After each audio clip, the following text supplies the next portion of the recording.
me permets de vous inviter maintenant sur un rendez-vous un petit peu exceptionnel, un petit peu historique, chers associés, puisqu'on va parler d'une dame, celle qui a marqué l'histoire de la Bretagne et d'ailleurs qui a permis avant tout de ne pas justement appliquer de taxes sur les routes. Et je veux parler d'Anne de Bretagne. Et Anne de Bretagne, c'est également une signature, une marque. Bonjour Sylvie. Bonjour.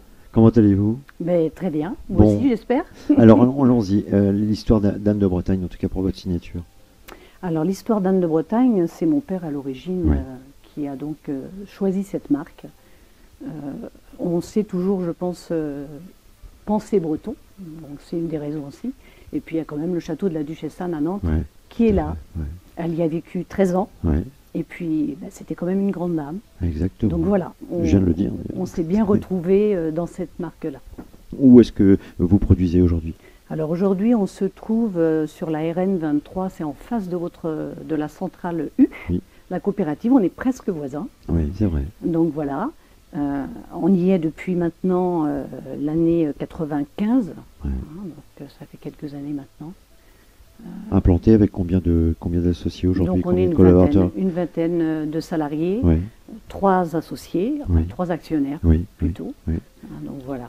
Le souhait de l'entreprise, c'est de toucher des jeunes aussi, de renouveler, je dirais, la clientèle aussi. D'où un travail aussi sur les emballages, sur l'étiquetage.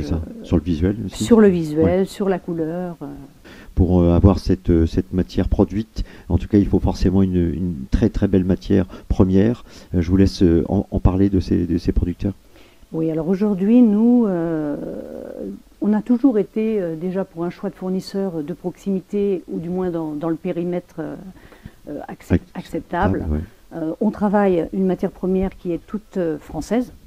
Forcément, c'est vraiment un choix, une volonté de notre part depuis des années. D'accord. Aujourd'hui, 70% de nos fournisseurs se trouvent en Bretagne.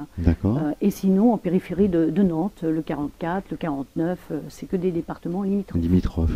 C'est valable pour notre matière première, mais également pour tous nos autres fournisseurs. On est très attachés à la proximité. Donc on a choisi une offre en andouillette, appellation andouillette de Bretagne. C'est la première sortie au niveau de la société. Une belle promotion consommateur, une offerte, donc 20% de gratuité, ce qui va permettre aussi de les remercier, tout simplement. Donc voilà, sinon un plateau apéritif. Donc, alors, ça c'est presque le tout dernier, le tout dernier produit. Oui, c'est assez récent, il a à peu près 1 an ce plateau-là. Vous avez 4 composants sur ce plateau. Une petite andouille un petit peu relevée pour l'apéritif, en petit calibrage.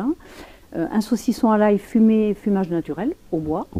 Vous avez avec ça des mini-rios. Alors, pour ceux qui ne connaissent pas le mini-rio, c'est de la poitrine de porc, qui est cuite dans de la graisse de porc.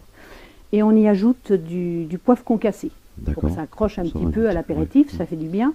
Ça peut également se mettre dans des salades. Oui, c'est ce que je pensais, au passage pour la petite barquette qui est... Absolument. Tout à fait. Lorsque on sera avec ces 2 mêmes produits, on peut en effet picorer ou même encore l'agrémenter pour une belle salade. Ça va très bien en apéritif dînatoire. Oui, exact. Par exemple. C'est une parfaite entente que vous avez obtenue avec U. Oui. Aujourd'hui, on a la chance d'avoir des enseignes qui nous appuient, des consommateurs qui nous appuient. Tout l'intérêt d'être présent, d'être réactif, de toujours se remettre en question et d'innover. Comment sont montées vos différentes andouilles? Alors, vous avez là l'andouillette, c'est une andouillette poussoir, qui est habillée d'un boyau naturel, c'est un menu de porc dessus. Donc voilà, c'est de l'estomac et du chaudin. Sur nos produits, je vois l'andouillette par exemple, c'est un produit qui cuit très longtemps. On est sur des modes de cuisson à l'ancienne. On est au bouillon, donc dans des grandes marmites. Ça cuit une bonne partie de la nuit, ce qui fait que le produit rejette énormément de graisse en cuisson. On a derrière un produit qui n'est pas gras du tout. Merci d'avoir été en notre compagnie, Sylvie.